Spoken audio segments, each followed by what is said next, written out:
Let's get back to our project. I had to take a little break and now it's nighttime, but hey, that's not going to stop me from getting this done. I got a nice light here. I think you'll be able to see what I'm doing.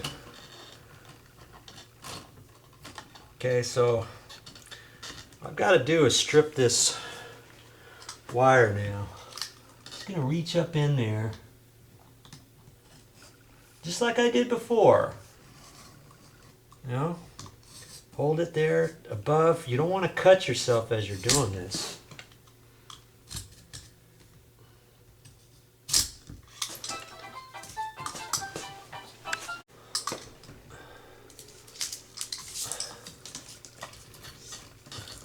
Reach up in there as far as you can and pull on this, and it kind of stretches it a little bit. And then you can saw that off. Looks like my box is ever so slightly loose. Probably have to tighten that up a little bit too. I can do that later.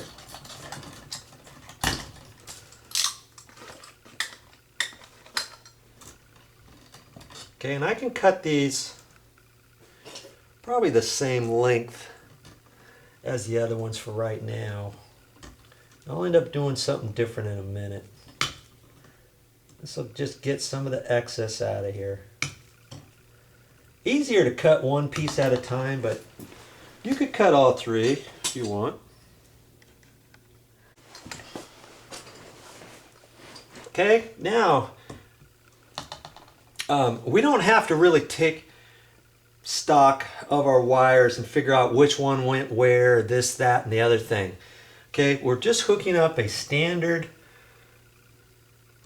duplex outlet, and the first thing I do here is I just get everything resituated. So I want to reroute the ground wires, and I work on the ground wires first, and I want to situate them so that I know they're all, when I push them back, they're all going to go all the way into the back, you know. So that's what I do first. Push that back. I know that's going to go back there. I don't want it overlapping anything else because then it's going to fill up my box. Now see, this one is over this white wire, so I relocate that, get this white wire out of the way. Now I know that ground wire is going to go all the way back in there. And this short ground wire is going to go back in there, okay? So that's all I'm concerned with right now. Just want to push the black and white wires out of the way. And now I've got 3 ground wires here I'm going to be working with. So far so good.